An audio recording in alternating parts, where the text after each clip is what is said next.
The voice of Husker Nation is on the air. This is Hail Varsity Radio. Insight, opinion, expertise, along with the biggest names talking Nebraska sports.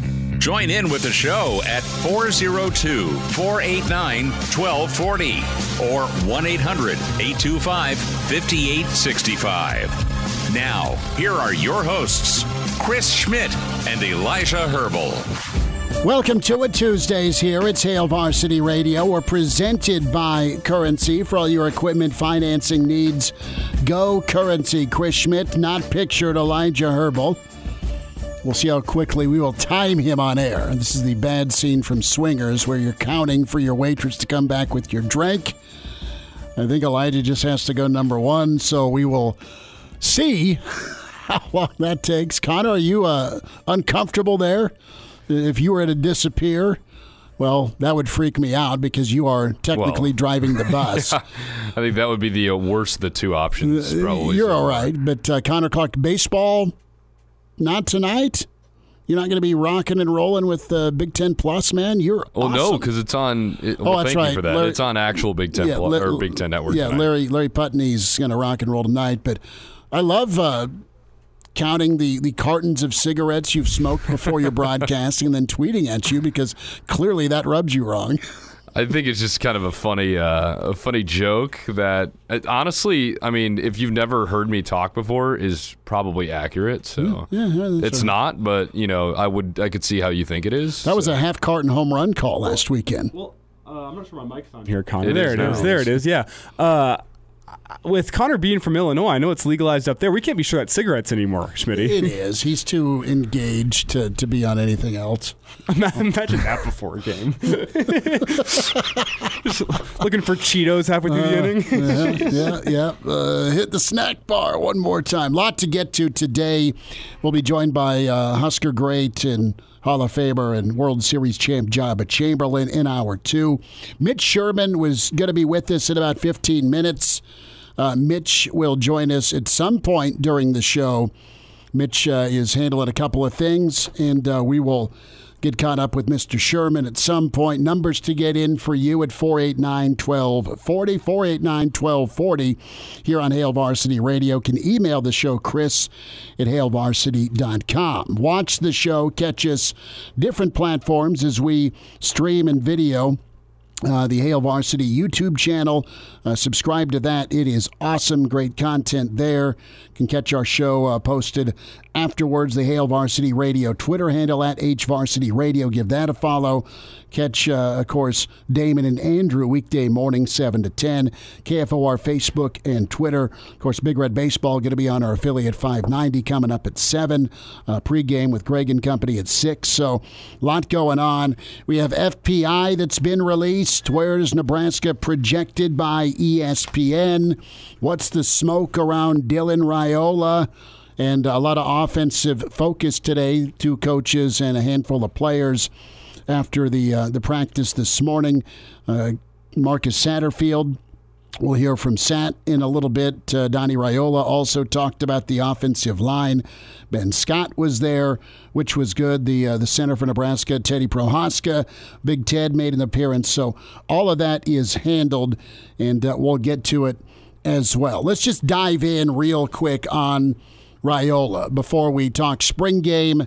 And what are some alternatives you'd be okay with seeing if you can't go with a full game, or you'll at least get a partial game? We don't know. Coach Rhule's going to speak Thursday, but you're getting pretty tight with 12 offensive linemen. So we don't know if you can honestly pull off a full ball game. So if that's not an option, what else could you do? But let's start with Raiola.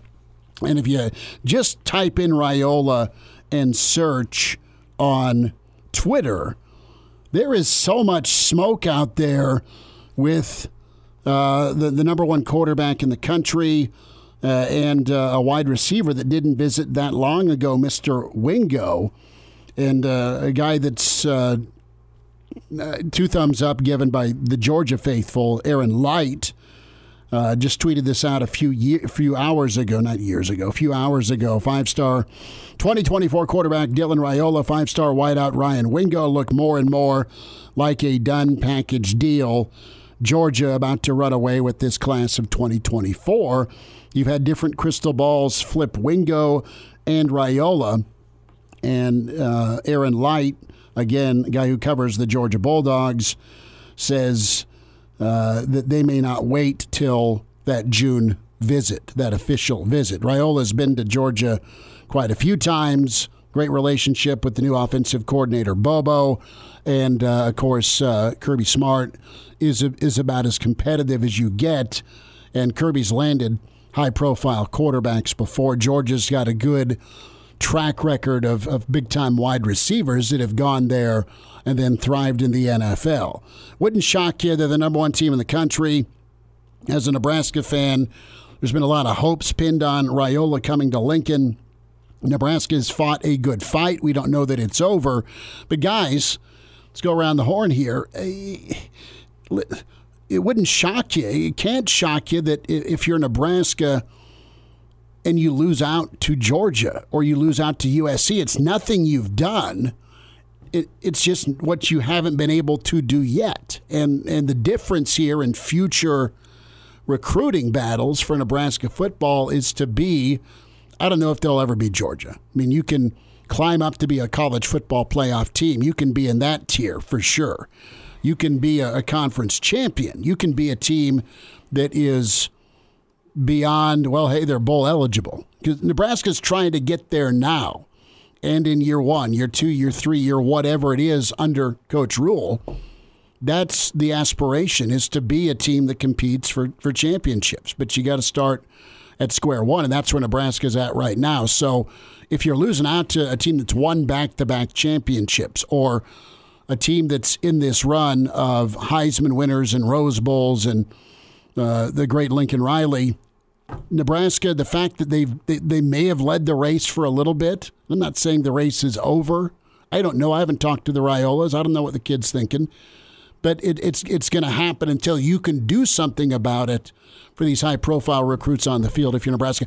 Can't minimize losing this guy, but you clearly have to have contingency plans with what you want to do in 2024 for quarterback, because it was going to be a tight race anyway. If it goes the way it's sounding on social media, be careful about trusting social media as well. And the reason why I think today feels like such a gut punch for Husker fans, we don't have anything official. No, we don't. We're just reading the tea leaves of Twitter. And it should be noted, all these people who claim to be in the know about the recruitments of Rhule and Wingo all seem to be coming from Athens, Georgia. So remember that here, that, of course, people from Georgia are going to think one thing. It might not be the case, but I mean, that kind of feels like the way this recruitment's been moving for about a month now since Rhule was on campus. That, you know what, he liked Nebraska, but Georgia was always going to be the team to beat. And this one feels like such a gut punch. And I'd even go as far as to say it probably feels like more of a gut punch for the fans than for the coaching staff because of things we've laid out previously on this show. You know what? The first step for Nebraska to getting back to national relevancy was not finding a top quarterback. It's building up on the lines of scrimmage, getting back to the things that made Nebraska. And that's why I think if the coaching staff loses out in this one, you go, man, that would have been nice. You move on, you find your next quarterback prospect, you start investing in areas that are actually going to help Nebraska out sooner rather than later. But from a fan point of view, since the online recruiting database era has started, this has been the closest Nebraska has been on a player of this caliber. 5-star, top 10 in the country. I mean, you have to go back to a guy like probably Marlon Lucky to be the last guy that Nebraska was in the conversation for. Nebraska ended up landing him, but being in this category, and he still wasn't at the same tier as Rhule. So it's a gut punch for Husker fans because you see what the big dogs in college football are doing, and you see, you know what? They're doing it by getting top 10 players, by getting 5-star football players. Whenever you miss on the first one, the one that feels like should have been the one. Oh, he's a Nebraska legacy. He grew up a Husker fan. His dad loves Nebraska. His uncle coaches here. You say, is it ever going to happen? Is Nebraska ever going to get a player of this caliber? But let's sit back and just look at what the state of college football is with social media, with NIL, with the transfer portal. Nebraska is going to have plenty of chances like this because of what I just laid out. If you can get back to a place of 9-3, 10-2, this is not the last kid that Nebraska is going to be in the running on. That's a 5-star, top 10 player. If Matt Rhule gets it rolling rolling the way he wants to get things rolling, with the amount of NIL resources Nebraska has to offer, with the amount of fan resources Nebraska has to offer. The simple fact that you're in the Big Ten, you're in one of the 2 premier college football conferences in America. College football is moving in a way that Nebraska is going to be very, very well positioned for recruits moving forward. So it feels like a gut punch today. Whenever Dylan Raiola, if he signs on the dotted line with Georgia, it's going to feel like a gut punch. But I think Husker fans need to realize that Nebraska's in it for the long haul. And if Dylan was a kid that was coming out in the class of 2025 or 2026, maybe you end up landing him out of high school. But it hurts today. It feels like a gut punch. But this is not the last time Nebraska is going to be in on a player of this caliber. No, and let me just say this. Nebraska and Coach Rhule can do a lot of talking through their actions, and those actions are getting it done on the field, and that will level the playing field. That will be the difference here to maybe get some of these to go Nebraska's way. Right, and I agree. I think it's, again, not official, but if it does end up happening that way, it's going to, hurt as a fan, and I think it'll hurt, as Elijah said, the fan base more so than the coaching staff. And then I think, and I am probably speaking for the majority of the fan base here, is like there was a point in time where I legitimately believed that Nebraska was going to land this guy. I really did. And obviously that's kind of faded here in the past couple of weeks or so, and then especially with kind of the smoke surrounding him today, it's gone downhill a little bit. But, you see all these people on Twitter, and obviously the majority are like, hey, if this happens, wish him well. He's going to a great program. Don't freak out. Right. Well, I'm trying to say, don't freak out and text the kid or tweet the kid. I mean, don't be that fan. It's scorned boyfriend. Put yourself in his shoes, right? Now, I get it. He has a lot of Nebraska ties with his family, with his dad, with his uncle, him growing up. Just a lot of, ties to the university. He likes it. He's been here a couple of times. But back-to-back championship says a lot. The program of Georgia says a lot. The SEC says a lot. Not that the Big Ten doesn't, but I'm just saying, put yourself in his shoes. You had a choice to go to Georgia, the back-to-back defending national champions, and you have a chance to play quarterback there. You best believe that's going to be in heavy consideration, and you best believe he's really probably going to take it. It's a no-brainer for anybody else. Right. It really is. And Nick chimes in here. You're welcome to give comments via the stream, the Hail Varsity YouTube channel, or can also check out the Facebook page with KFOR Twitter and Facebook, and the Hail Varsity Radio Twitter handle as well. So Nick asks a great question here. As a quarterback recruit, if Nebraska doesn't get Raiola, when am I chopped liver? Is it wise to put your eggs in this one basket? That's a great question. I think because of the backstory and the fact that you're a team that's been bowlless for 6 years, and you're getting this sort of communication, this interest, absolutely it's all right. Now, did you miss out on a good one in Kalen that's going to Missouri? Hell yes, potentially. But it is a different world in college football, where a number of your 5-star and 4-star don't stay at that for their first school. They don't even stay at a second school anymore. They move on. So you become a secondary market potentially. And if you got a kid you really like that you recruit out of high school, wonderful. You develop them. You get one that can stay, can take coaching. You develop. They get good. They earn their spot. They go and play ball. The problem is, guys, most quarterbacks don't stick around for that. They'll move on if they're not the guy, because the top-tier guys, they wait either 6 games, Trevor Lawrence, or they redshirt for a season, and then they get the keys and they go kick ass. Here, Nebraska went after the big fish, and if they don't reel them in, I know you can kick yourself and say, man, you could have gone elsewhere, but you can't not take that shot if you're Rhule in this first full recruiting cycle, considering the backstory of the Raiola connection to Nebraska and the family connection to Nebraska. You have to do this. You did what you had to do. You can't be half in on a guy. No. Especially of this caliber. You have to be player in the country. You have to be all in on a guy like this. And I think where Nebraska has some wiggle room is they have some runway with their current quarterback situation. You have 2 guys right now that I think Husker fans and probably the coaching staff feel comfortable with in Casey Thompson and Jeff Sims. Jeff Sims has another year if he wants it. He's got 2 years of eligibility. Behind that, you have a guy in Harburg who seems to have been turning some heads. Really good progress in spring ball. So you have some runway in terms of guys that are already in your system that can play quarterback for you for the next 3 seasons. So if you miss on a kid like this and you don't get your first choice this cycle, you still need to bring in a quarterback. Don't get me wrong. You miss on this kid, you bring it out, it's not your first choice. Guess what? You still have another year, next year, your class of 2025, to redevelop a new number one. Go all in on that guy. Find that guy. You have some runway in terms of being able to be choosy with your quarterback. Because I think from what we're hearing out of spring practice that Nebraska feels good about their current quarterback situation and where their quarterback situation lies for the next 2 to 3 seasons. Let's be honest. You don't want to start a true freshman at quarterback unless he's amazing or you have to. You want some guy with a little bit of seasoning, be it he's been in your system and in your program for a while, or you got him from the portal, and there's some comfort level, like a Sims. It's been highly recommended by guys you've coached with and been with. So, listen, we don't know. There's no official announcement here by Raiola. There's not an official announcement, but the smoke right now is that him and Wingo could be a package deal, and it could be Georgia. We shall see if that's reality, if they're ready to pull the trigger. And Georgia right now is probably at the point where, hey, you've been here 100 times. What do you say? Let's get your yes. Let's get your yes, or we'll move on. Start applying the pressure. USC, what do you say? Let's get your yes, or let's move on. And you know what? If you're Nebraska, message is always going to be go where you're happy. We'll spend some more time, some thoughts on spring football, FPI, and the spring game format on the way. And now, back to Hail Varsity Radio. Thanks for spending time at Hail Varsity Radio. We're presented by Currency, Husker Baseball, Creighton, Joba Chamberlain, in less than an hour. Chris Schmidt, Elijah Herbel, Connor Clark. We welcome in Mitch Sherman with The Athletic at Mitch Sherman on Twitter. Mitch, how's your day? Thanks for the time, bud. You know, you probably don't want the real answer, so I'll just tell you I'm doing fine. Okay. I'm glad you're doing okay. I'm glad you're doing fine. Had a baseball game canceled.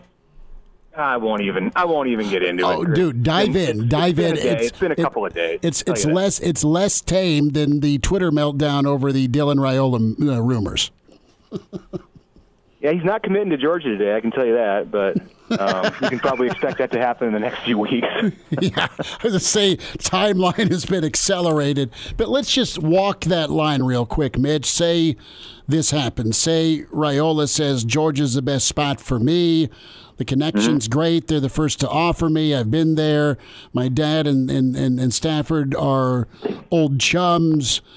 Listen, Georgia has earned that right to go get a number one quarterback, and they've done it for a lot of years. I mean, it wouldn't shock you, although Nebraska fans would be very sad. Nebraska would enter any recruiting race with Georgia right now, the 2-time defending national champ, as a heavy underdog. And it stood a chance. There was an opportunity here because Dylan Raiola has the deep connections to Nebraska, and you know the connections to Georgia are very they're small. He's not going there. He's not going to go there if in fact he does because of Matthew Stafford. Now that opened the door, and when he was set to make his first round of visits back in the spring of 2021, all they knew about Georgia was that Matthew Stafford went there, and that that was Dom's old QB. I mean, Georgia was not the reigning national champ at that time. Now, it was a very good program, and it was a program that was making appearances in the college football playoff and competing for national championships, but its stature has grown considerably in the past 2 years. So if you're Nebraska and you lose any battle to Georgia, it's no reason to throw in the towel. And you know, as it relates to this specific situation with the 2024 quarterback, Nebraska's okay at the quarterback spot right now. It would be much better moving forward if it had Dylan Raiola waiting in the wings. I think the bigger thing is just what he would mean for Nebraska, the ability to, you know, just the cachet that would come with signing a recruit of his caliber and who he might bring with him. So if by that I mean other 4- and 5-star prospects who want to play with a quarterback like him. If he doesn't come, then you kind of got to do it the old-fashioned way, and your plan in rebuilding through recruiting won't go as quickly, or won't be as you won't have that quantum leap that you would have otherwise had if Dylan were to come on board in the second recruiting class under a new coach. Mitch Sherman is with us here at Hail Varsity Radio. And Mitch, a point I brought up back in the first segment, and I want to get your take on. Fair to say that this is not the last time that Nebraska and Matt Rhule's staff, based on what we've seen thus far, will be on a player of Dylan Raiola's caliber, a 5-star, top 10, top 15 in the country type player. This isn't the last time, right? It may not be the last time that Nebraska's in on a 5-star quarterback from Dylan Raiola's family. There's another good call. There's another Raiola coming in 2 years, and first of all, this one's not done. Even when and if he commits, it's not done. He's been committed to a school and decommitted, and it's probably worth mentioning that he's been at 3 high schools in 3 years also. So until he signs, or until Nebraska moves on and says we are no longer pursuing him, which I wouldn't think would happen until he signs, or there's another commit in the fold. It's not a done deal. But to your question, Elijah, they're going to continue to go after 4- and 5-star guys in this class, and there's 5-star offensive linemen, I believe, making a return trip to Lincoln this weekend.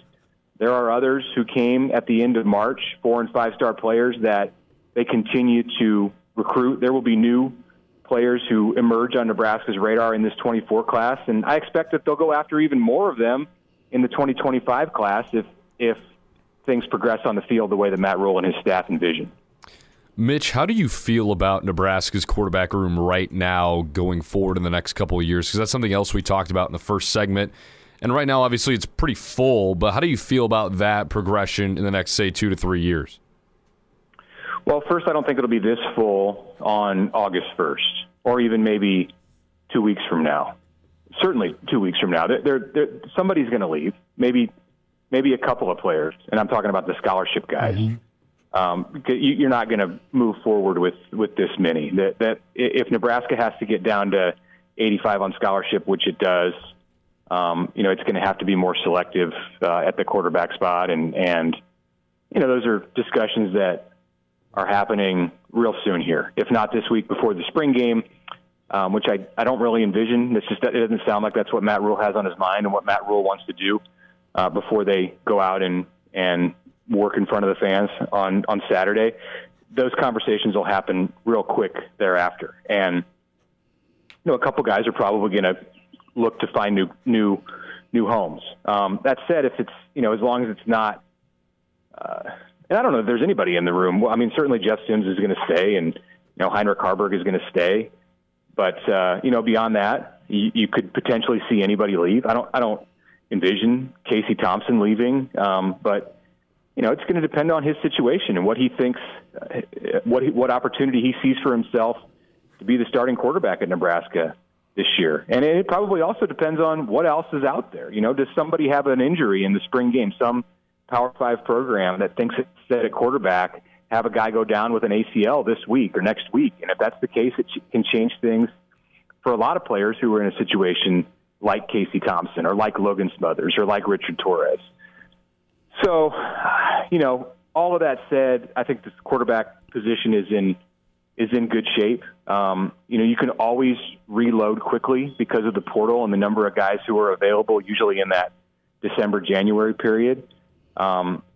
It's certainly not an area of great concern for Nebraska right now.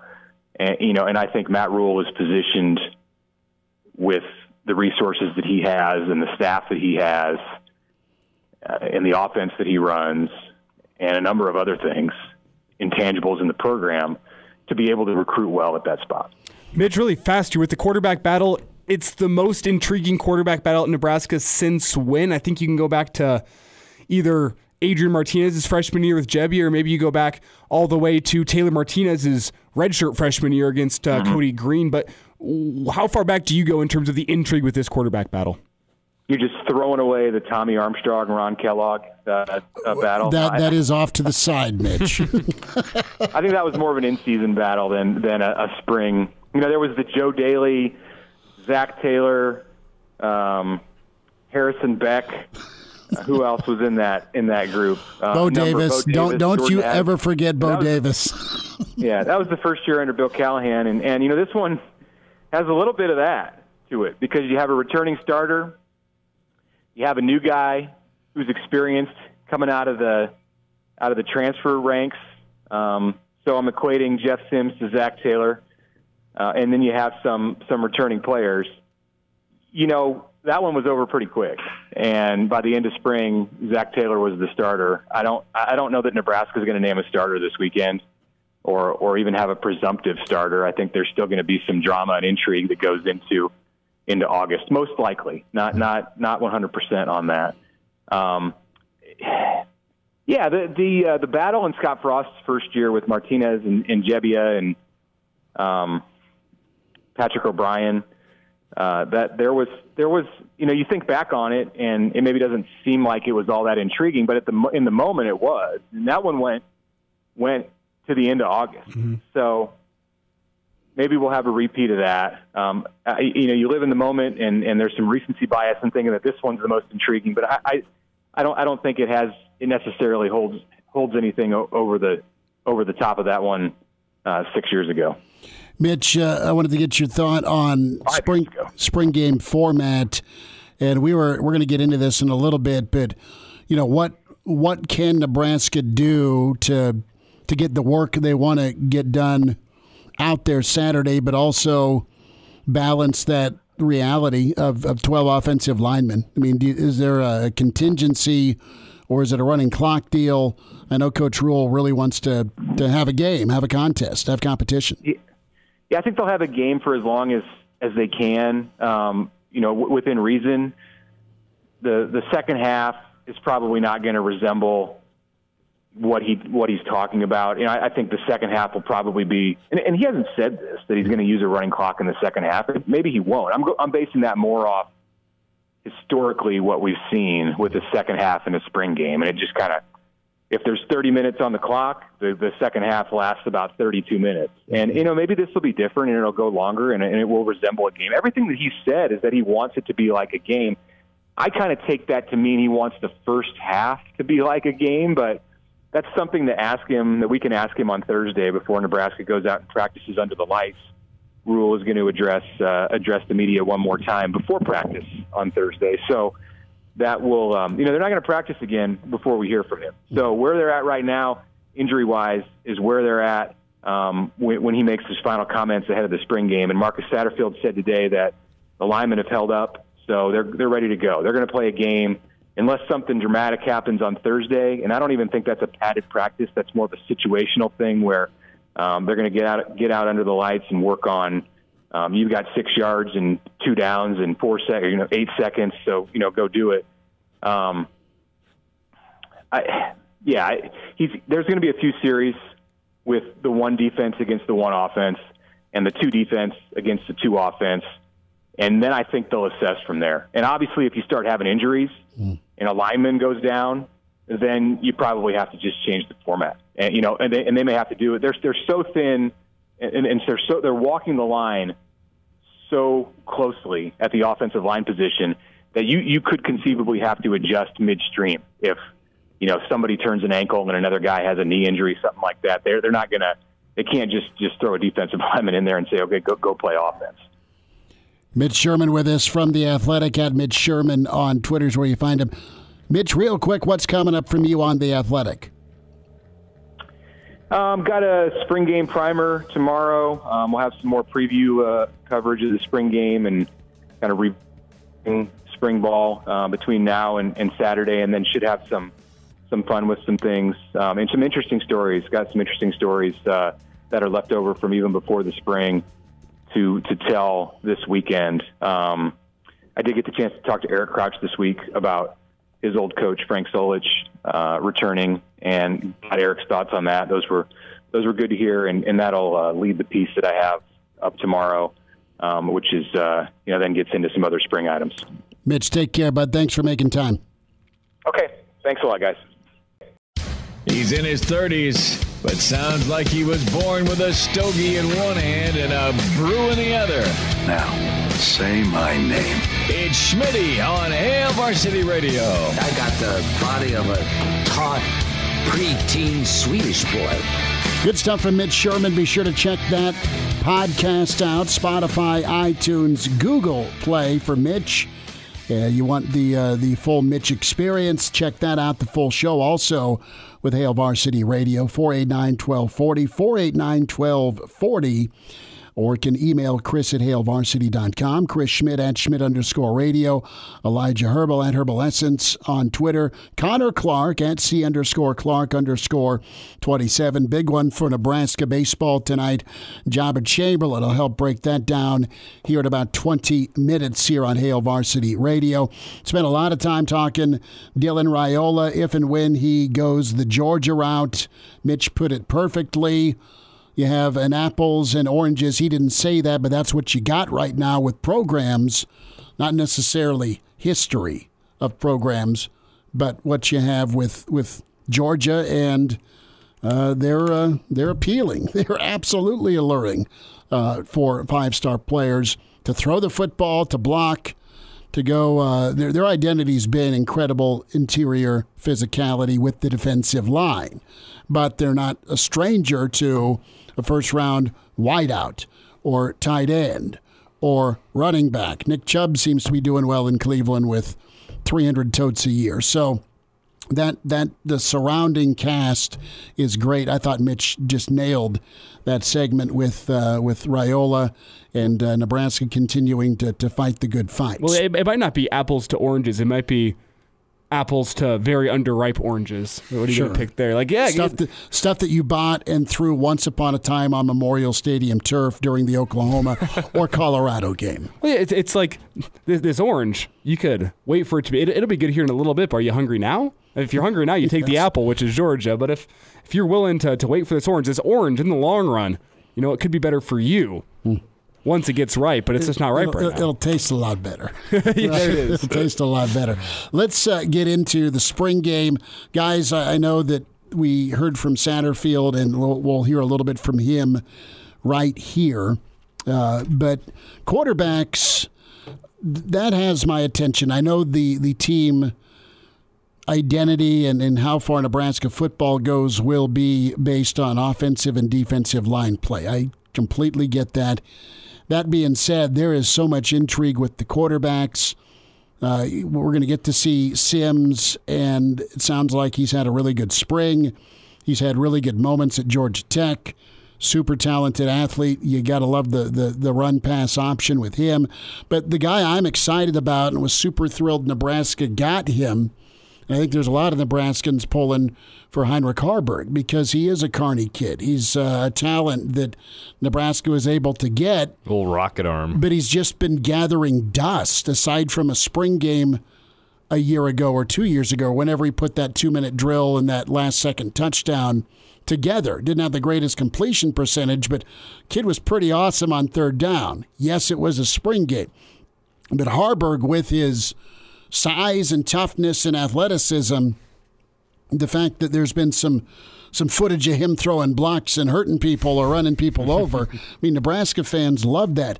Man, if you could see a homegrown kid like Haarberg continue to be developed, given some time, let him age, let him get comfortable, and run this offense someday for Nebraska, that'd be a great story to tell. That'd be a great showcase. And, oh, by the way, Nebraska would have a difference maker someday when it comes to quarterback play. A little bit from Coach Satterfield on Haarberg's spring this year with Nebraska. Big, physical, athletic.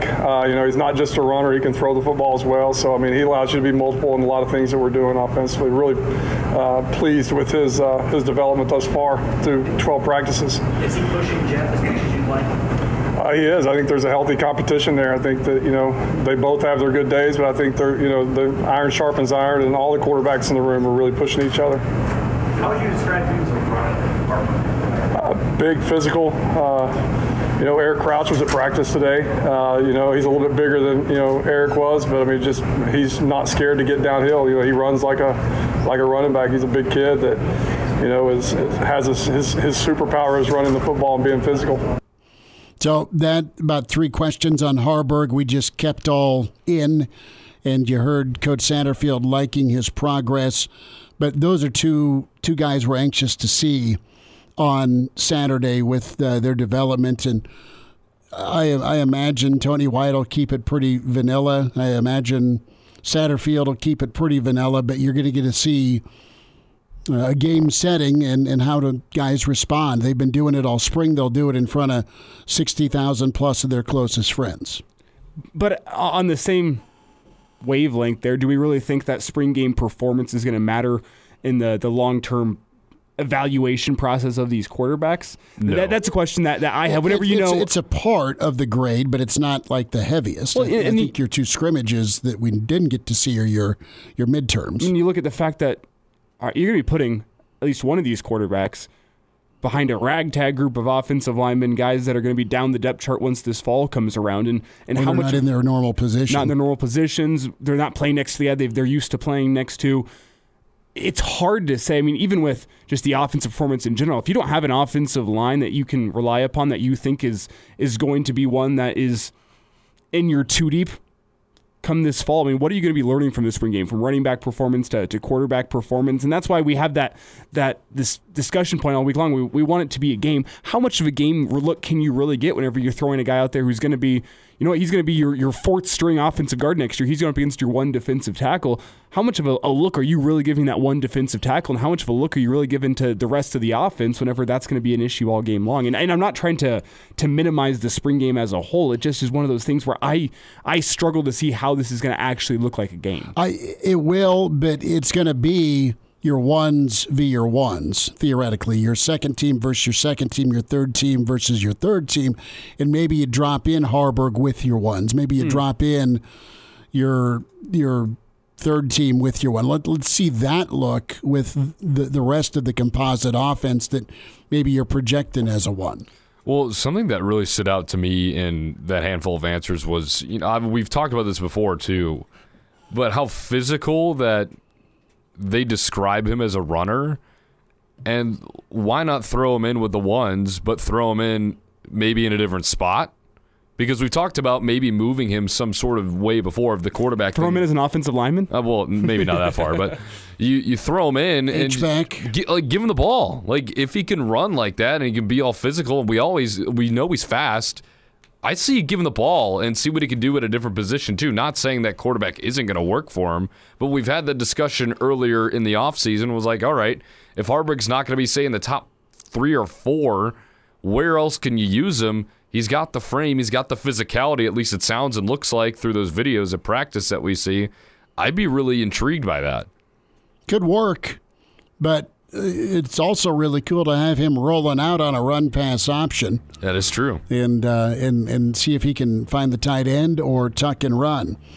Reminder about your friends at Dyer Law. Workers' Comp, confused about the options from workers' compensation? Put your trust in the team at Dyer Law to help ensure your rights are protected and you get the settlement you deserve. Call Dyer Law today, 402-393-7529. And that is Dyer Law, trusted professionals with workers' comp. That's Dyer.law. And now, back to Hail Varsity Radio. One final time this hour, Hail Varsity Radio, presented by Currency. For all your equipment financing needs, go Currency. Chris Schmidt, Elijah Herbel, Connor Clark, and good stuff from Mitch Sherman. This hour, we'll have more thoughts on spring football. We'll dive into Draymond and how much he gets sent to the principal's office in the bank by the NBA. That's later in hour 2. Joba Chamberlain kicks us off or gives us that first pitch next hour to talk Nebraska Creighton, and room for you at 489-1240, 489-1240 to get in. So PTI is ongoing. I always enjoy Mr. Tony Kornheiser and Wilbon. And guess what popped up? That is Nebraska v. Colorado. Is Matt Rhule poking the prime? a little bit. That's one of the things they're discussing. What do you think? Are you reading into Rhule's comments? Whether Deion's at Colorado or not, I think Coach Rhule would be saying the same things, wanting actions to speak louder than words. And let's be fair. Deion's a wear-out. Deion and Colorado are sensitive. I know there's some Nebraska fans on Twitter that are talking about just how tiny Colorado looks. And we'll see. I mean, he's making dudes earn their number. Deion's old school. September 9th's going to rock. Can't wait to be out there and bringing you Friday and Saturday coverage from Boulder. And listen, Deion is never going to meet a camera he hates. He's going to build that prime image, keep reinforcing it. And that's why he got hired. Yeah, he did good work at Jackson State, but he's never been a Division I coach. He's never been in a Power 5. And right now, the Pac-12 is still considered a Power 5. I think he can win there. I think he can do well. I think he can recruit. I think he can sweet talk.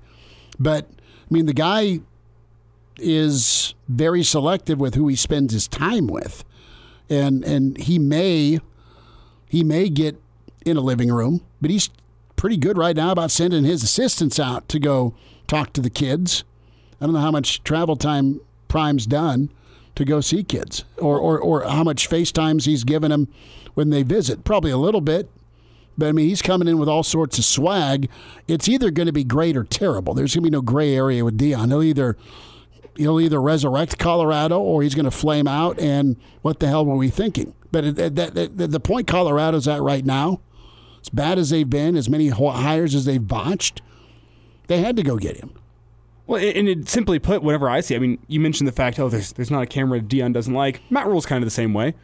Matt Rhule likes to have his voice and his message be the one that's out there. He's absolutely a guy that wants to be and has got to be in control, and I get that. I mean, there's nothing wrong with that. He's not as flashy about it. No, but as a college football coach, he's undersold with it. Yeah, and as a college football coach, that's just part of the job. You need to get your branding out there. You got to be great at that part of the job. Yeah, like seeing Matt Rhule at a WWE event at PBA is like hilarious to me. I think that's like funny. Like, with the people. Right. Deion's, I mean, you got to make an appointment, stand in line. It's like the scene in Godfather 1. Well, it's like Russ having 3 different offices at their practice. And that's kind of what I was getting at, is it's the way they go about it. It's oil and water. Do I think Matt Rhule is intentionally taking a shot at Deion? No, but I think Deion and his message this offseason has probably been wearing on Matt Rhule. It's probably been on his mind. And while it wasn't specifically focused at Deion, but you know what? If Deion gets caught in the crossfire, I don't think Matt Rhule's going to Not just Deion. I think Deion's wearing on everybody in college football. Mm-hmm. Deion's also like one of a gajillion coaches that is focusing on the transfer portal too. Sure. No, he is. And, I mean, Deion, if he wants to do his guys a favor, bring a lot of U-Hauls every post-spring and just do the kids a solid. The voice of Husker Nation is on the air. This is Hail Varsity Radio. Insight, opinion, expertise, along with the biggest names talking Nebraska sports. Join in with the show at 402-489-1240 or 1-800-825-5865. Now, here are your hosts, Chris Schmidt and Elijah Herbel. Back into it at Hail Varsity Radio. We're presented by Currency. Chris Schmidt, Elijah Herbel. Welcome in Husker Hall of Famer, World Series champ, Joba Chamberlain, with us to talk some Husker baseball, maybe a little high school ball as well. Joba, what's shaking, man? How you doing? Another day going to a ball field, and I'm not mad about it because I'm not going to be freezing. So we all know how that goes in spring baseball. So we've actually gotten pretty lucky here the last week or so where we've had some pretty good weather. So it's makes it a little bit more enjoyable to watch when you're not have 18 layers on and freezing. You going hunting? No, going to a baseball game. Need the coveralls out, man. But Joba will start off. Husker baseball, big stretch for Nebraska.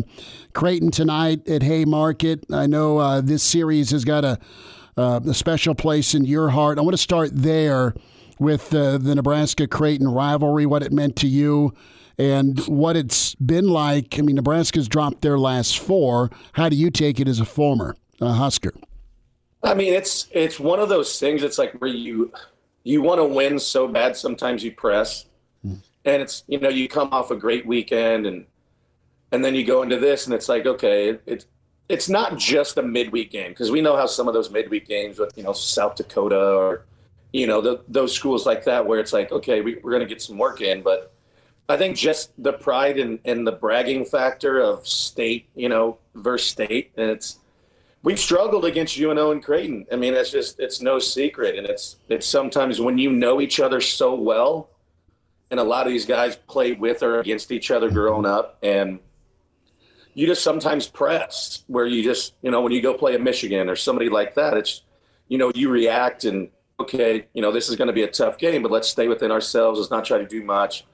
Where when it comes to like the in-state stuff, you're like, all right, now I got bragging rights over my buddy. Or like, hey, we're the number one school in Nebraska. So I think sometimes it's just you press in the areas where you don't need to. Like talent-wise, we're better.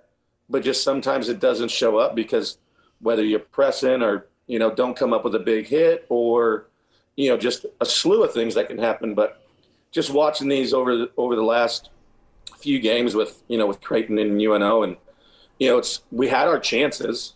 We had chances to win. We just, there was one part of the game or, bullpen, or we didn't get a hit. And it's not just one play, and I'm not saying that, but it's just, when it comes to that, just I think the pride and sometimes pressing too much just because of what the rivalry does mean of in-state rivals.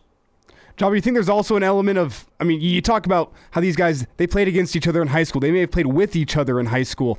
Do you think there's an element of some of these guys knowing each other's weaknesses more than a weekend Big Ten foe, a team from Michigan or Iowa would know about these Nebraska kids? Or do you think it really just comes down to pressing because of that talent advantage?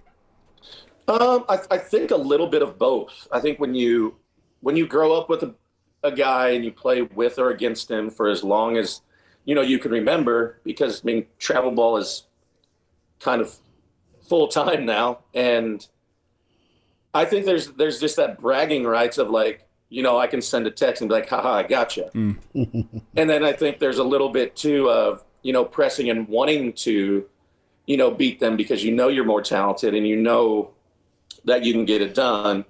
So I think there's a little bit of both, because when you play guys, Elijah, you can go into that and then you start overthinking things. You're like, oh, I know he can't hit a fastball away. And you try to do that and you can't execute and how to beat him. And then that's when you start pressing. And so I think there's a little bit of both that can be taken into it. And it's frustrating. I don't like losing to Creighton or UNO. I can handle losing somewhere else, but yeah, it's just I don't like losing to them. It was never fun. We didn't lose to them though, so I didn't have to worry about it. Joba Chamberlain's with us. Hail Varsity Radio, Nebraska, Creighton tonight, Haymarket Park. Getting the ball, making the start, Kyle Perry. He is a veteran. He's Nebraska guy. What is KP going to do tonight? What do you think of his first? What are his strengths in your opinion? As you've kind of followed him, how does he match up?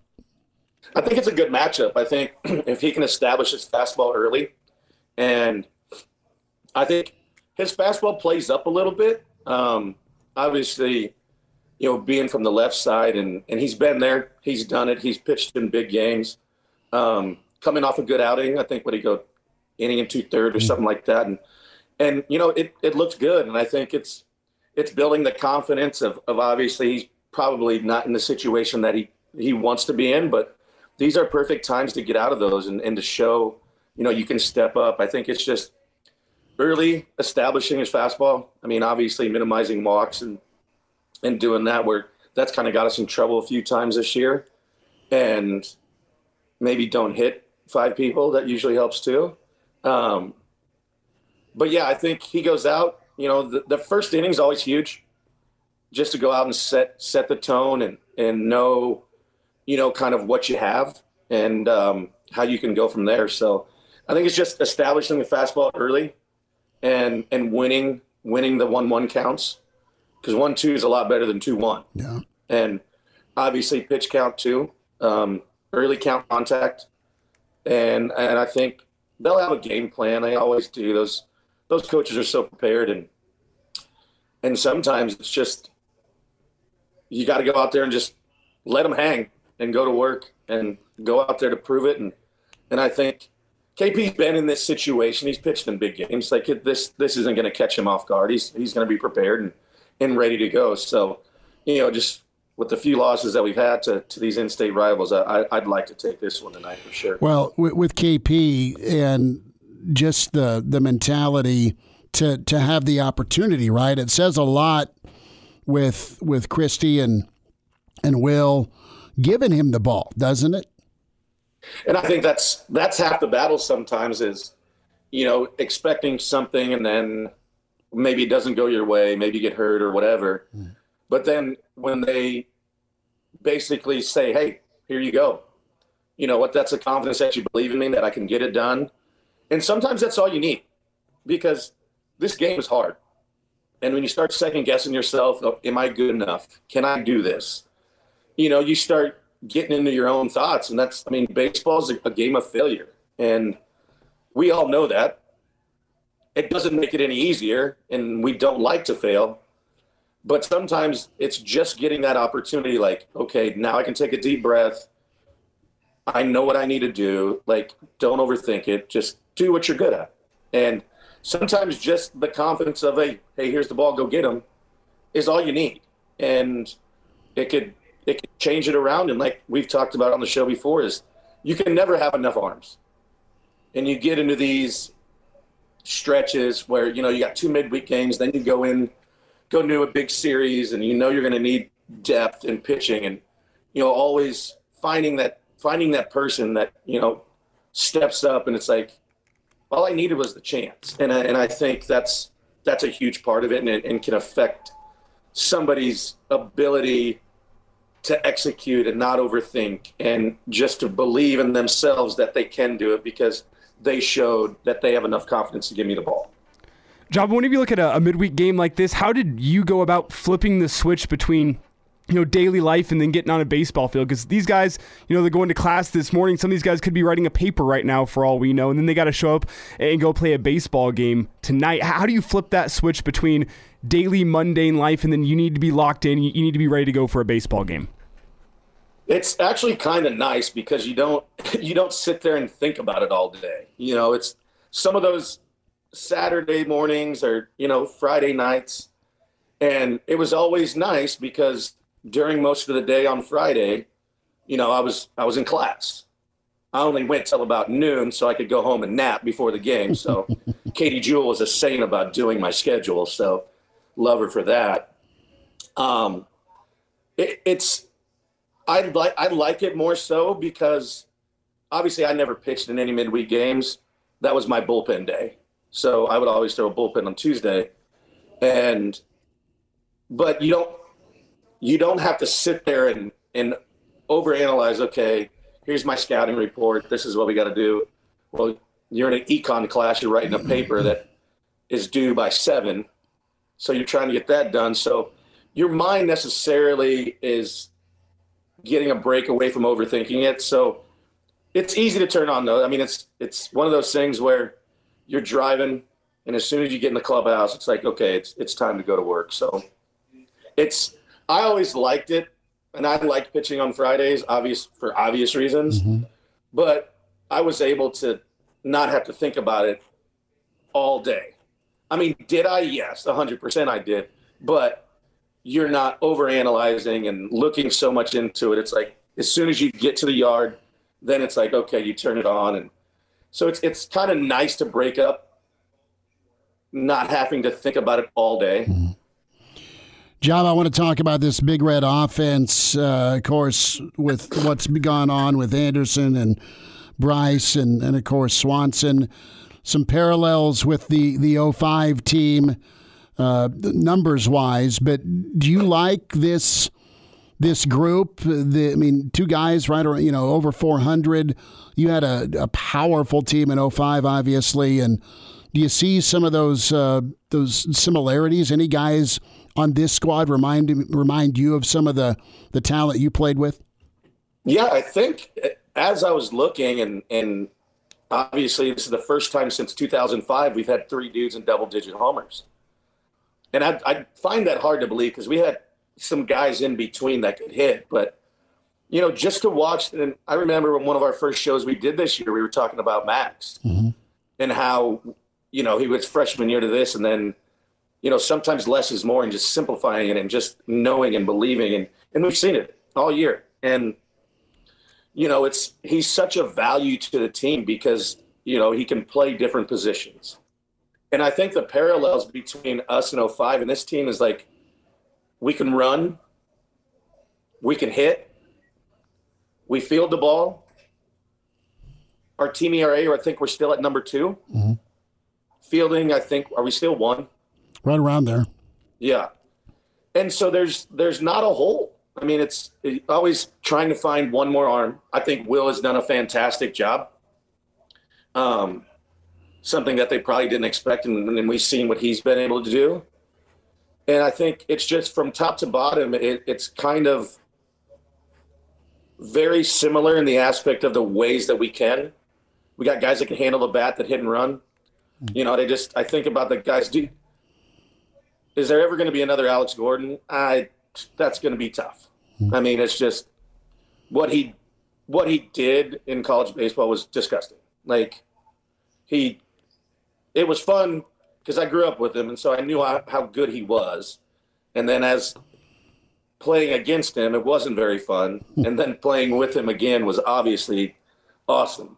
And so the parallels are very similar in the fact of the dynamic of the way the lineup's set. We got guys that can run, that can handle the bat, and with one swing of the bat can change the game too. So, and I think that was what made us so successful in 05, that there was not one way you're going to beat us. If we didn't score, we probably weren't going to give up a lot of runs. I mean, we were second in the country to Long Beach State in ERA, not just Big 12 as it was when I played, but in the country. And we lost to Long Beach State because Neil Jameson was their closer, and he had a 0 ERA for the year. Well, Jameson will get you. I've heard that somewhere before. I think that's different, though. No, I'm just saying. They were spelled the same, though. Don't worry.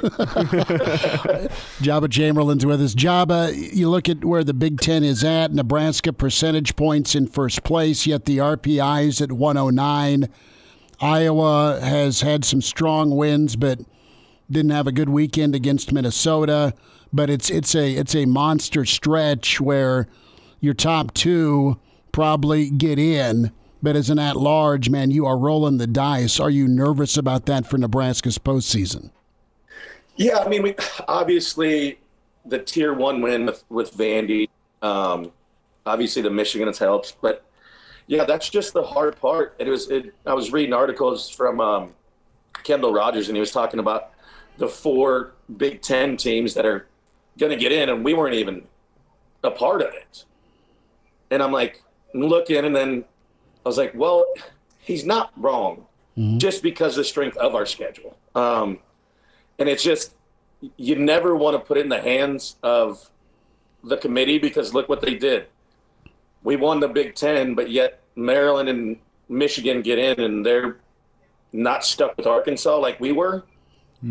Like, it's just, you don't ever want to leave it up to them. Like, you want to put yourself in the best situation that you can, and it's just tough, like, and that's part of the Big Ten being the Big Ten is your strength of schedule. I mean, that's obviously why we try to play, powerhouses and get into tournaments to where, we can get some of those points. I mean, obviously in the Big Ten, what we're doing and in first base percentage points, but like you said, we're 109th in RPI. Like, now you're leaving it to chance and like, hey, what region are we going to get in? Yeah, we had a great year, but now we're stuck with Arkansas, like, or somebody. I mean, just using that as an example. I know it was a juicy matchup, but it was a no fun. Yeah, I mean, you go into it, it's like I've never seen. I was watching it, and it's like they saw the selection, and it's like they didn't know if they should give one of these, or they're like, what the. So yeah, it was interesting. Obviously, they showed what we could do in that, and I think this team is deeper and can beat you in more ways than one. And I think, it's just the schedule. I mean, you play the hand you're dealt. It's just We understand the Big Ten's not a super powerhouse, baseball conference. It wasn't like the Big 12 when we went in 05. 3 out of the 8 teams were from the same conference. Mm-hmm. And we were playing them 6 times a year. So that's the cards we're dealt. And and that makes it more important to make sure you win the games you should win. Midweek and beyond, for sure. Joba Chamberlain's with us, Hail Varsity Radio. Okay. Joba, last thought. You look at Nebraska, and you've seen a lot of high school ball, a lot of varsity ball. What do you think of some of the talent that's on the diamonds in Lincoln and Omaha and beyond? You've seen a number of squads, and I know you got a big one tonight.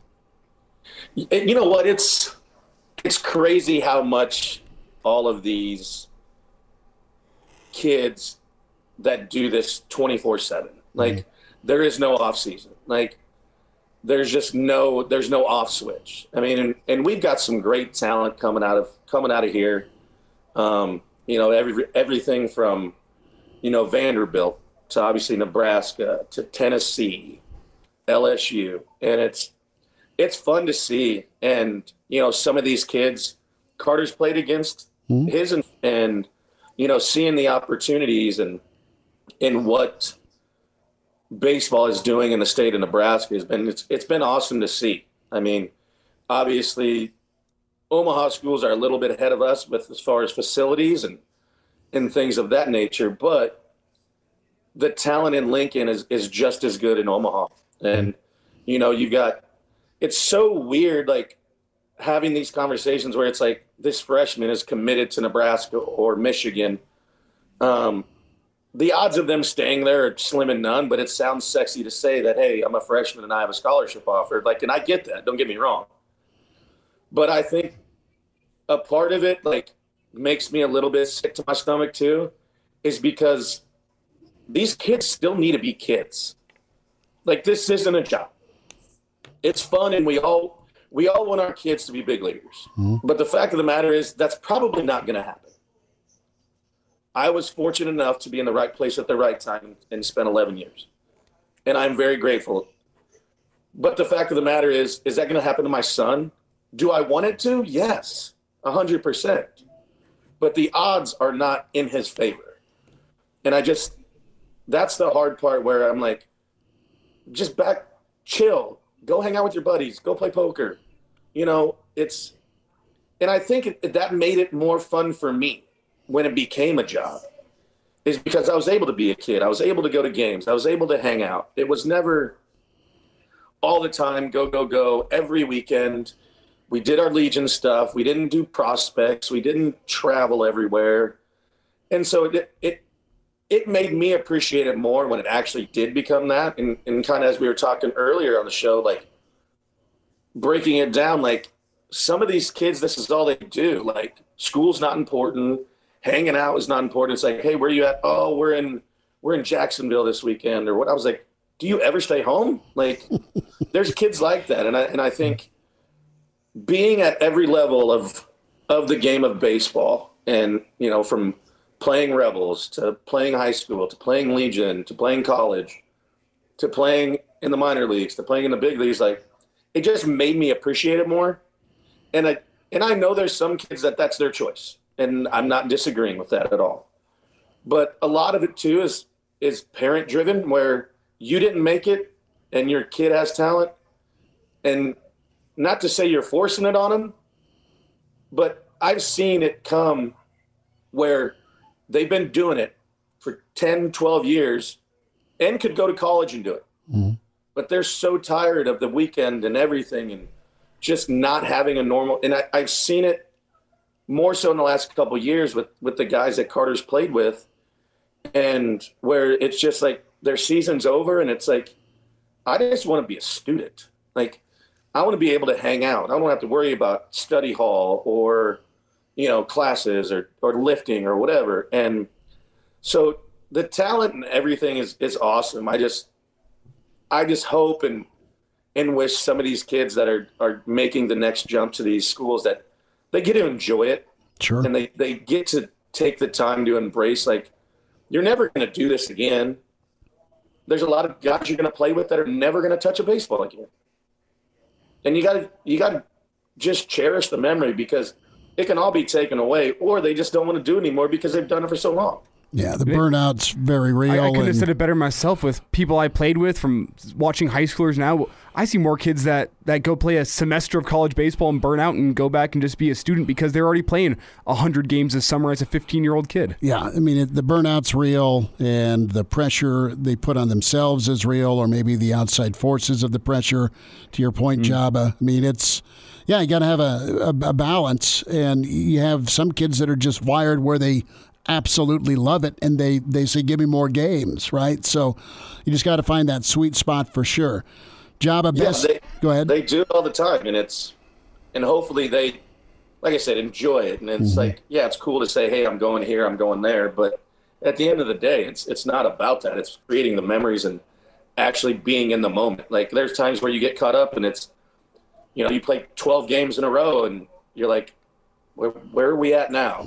And it's what day is it? And I'm guilty of it, and that's why I think I say it from that point of view, because there are times where, okay, hey, we're on a road trip for 2.5 weeks.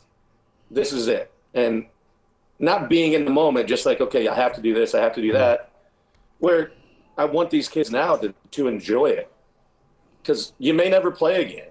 And, just to be out there with your buddies and hanging out, and, you're not worrying about mortgages, you're not worrying about insurance, you're not worried about all that stuff. And you just get to be a kid and play a game that we all love. And hopefully I want all of them to be able to experience a big league field, because there's nothing better. But is that realistic? It's not. But I want them to enjoy it. And I see how busy it gets and how much travel goes along with it, to where I'm like, yeah, we're not going to do that. Like, you're going to be a kid. You're going to have fun. We're going to get after it. We're going to work, but it's not going to be a 24/7 thing. This isn't your job. No, I get you. Joba, good stuff, man. Good to talk ball with you. Have a good ball game tonight. Best to Carterman and Southwest this evening. A big ball game. Appreciate your time as always, brother. If you got it, Carter's on the bump, so wish me luck. Will do, man. Appreciate you. Take care, guys. Good stuff from Joba Chamberlain, old Millard West. Great ball club, Southwest up there, and he's smiling to see his son on the hill. Husker Baseball in action, 7 o'clock, Haymarket. Good breakdown by Joba. Kyle Perry going to get the call for the Big Red tonight. Reminder for us, what are we doing? Well, we're on the road Thursday. We're at the Single Barrel Thursday. I know you want to get your spring game kicked off the right way. Good weekend, a ton of whiskey and bourbon selections. Maybe you need a big old steak to get your Thursday going, your spring game weekend going. Come see us at the Single Barrel Thursday, 4 to 6. Friday, Hail Varsity Radio on the road at the Hail Varsity Club in La Vista, just near Cabela's. So I want to see you there. We are humbly leading into the Pipeline event. That is awesome. Wiegert, Stye, Zadiska, of course, Joe Wilkes, Aaron Graham, the Pipeline, the 94 Greats. Going to be on stage 6 to 9, the Pipeline event at the Hail Varsity Club, Q&A, meet and greet, great food and drink specials. Go see those guys as they're all back for the spring game and excited about that.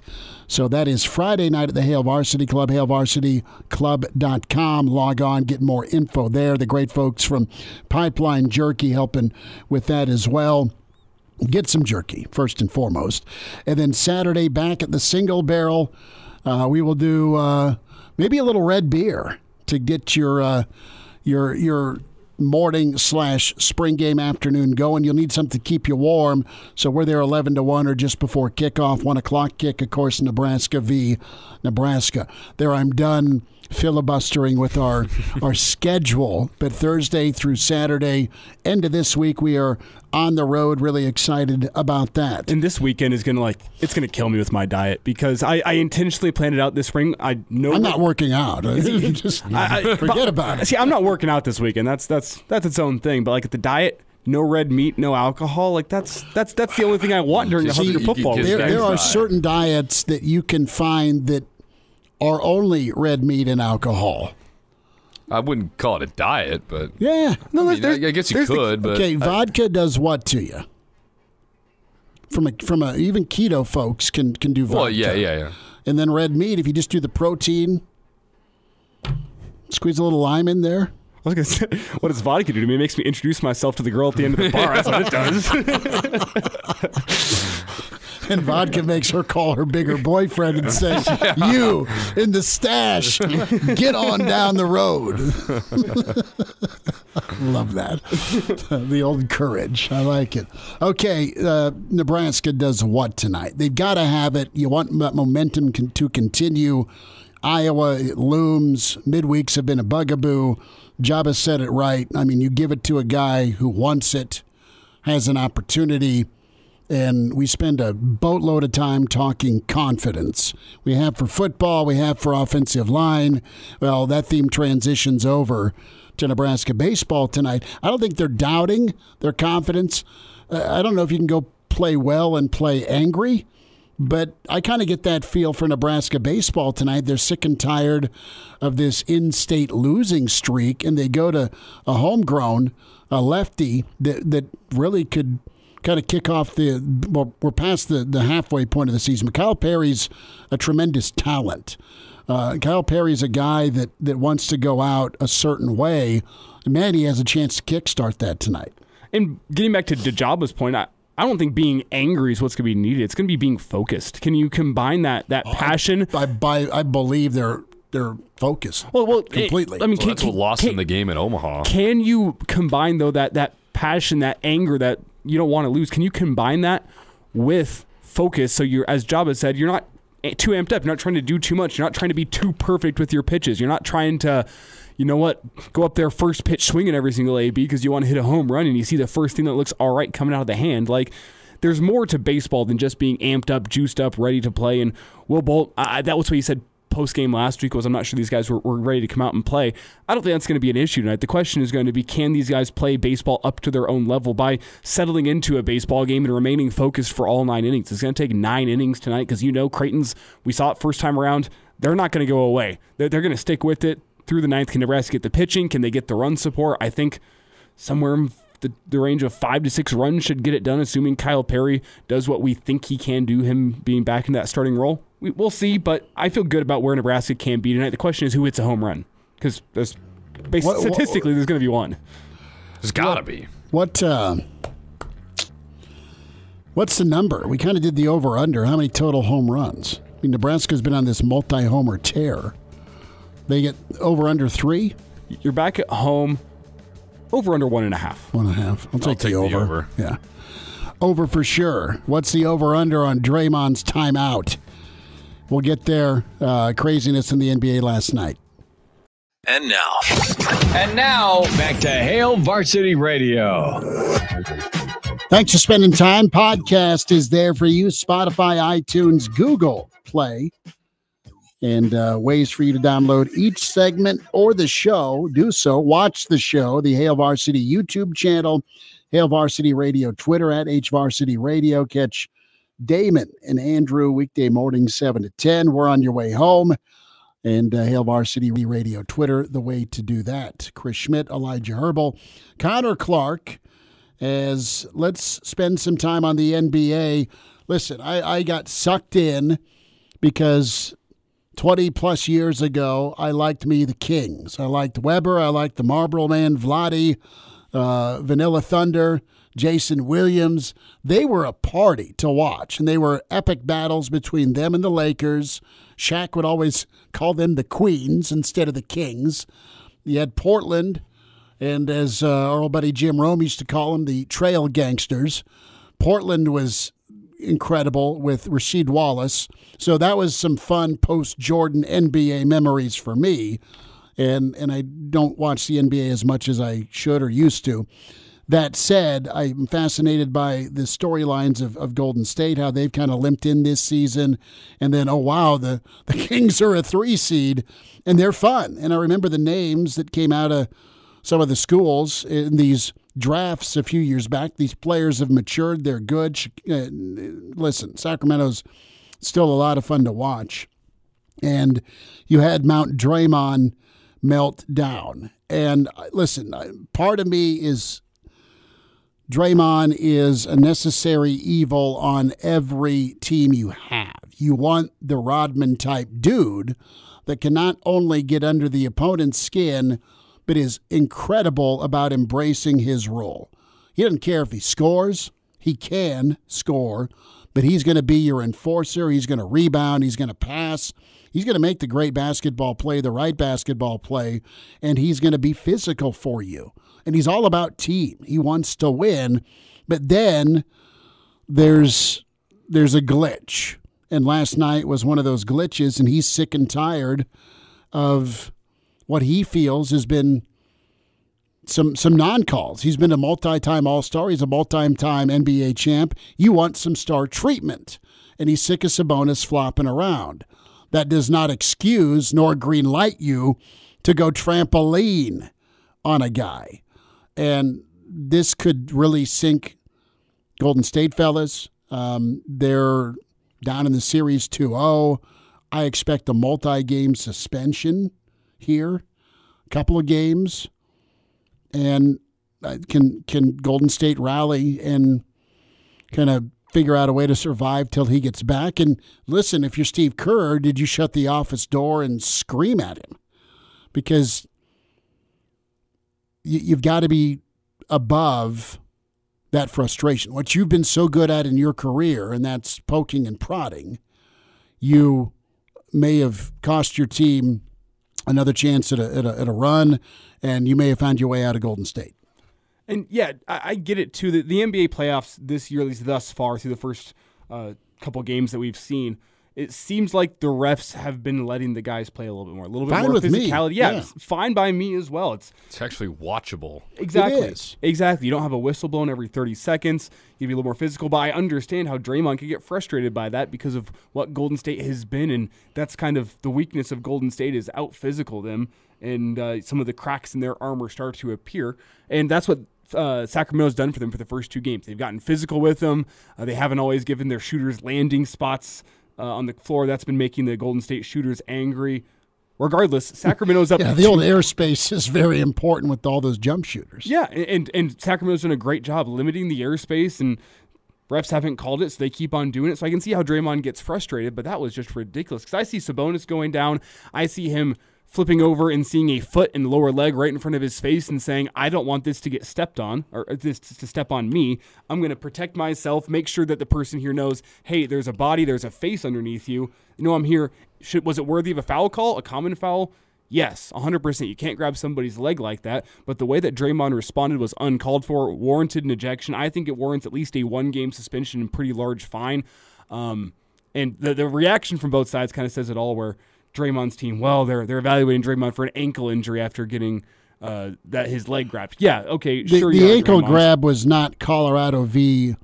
Adrian Martinez. No, it was he held on for dear life, hoping that he wouldn't get his face mangled or worse.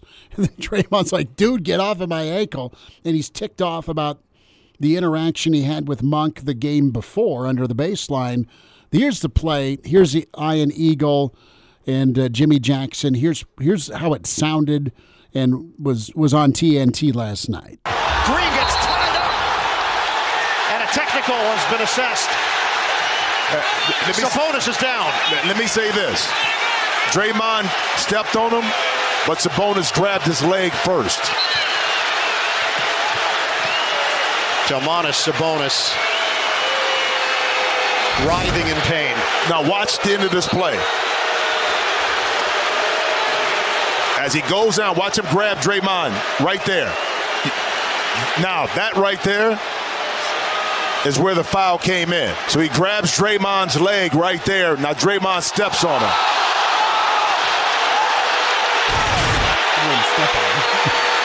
And I hope Sabonis is okay from that. You just heard the crowd freak. Jumbotron shows the replay. That atmosphere in Sacramento, though, has been nuts. Unbelievable. They bring it, dude. They get to the playoffs every 20 years, and when they do, it's years of pent-up frustration. Oh, it's beautiful. It's really good. Let's hear Draymond post-game as he was asked about 90 seconds of his post-game response. Walk us through what happened there. My leg got grabbed. Second time in 2 nights. Referees just watch it. I got to land my foot somewhere. And I'm not the most flexible person, so it's not stretching that far. So you didn't really see where you were stepping? You just kind of... I can only step so far and pulling my leg away. So it is what it is. What was the explanation they gave? I know they gave him a technical, then obviously you a finger into it. The explanation was I stumped too hard.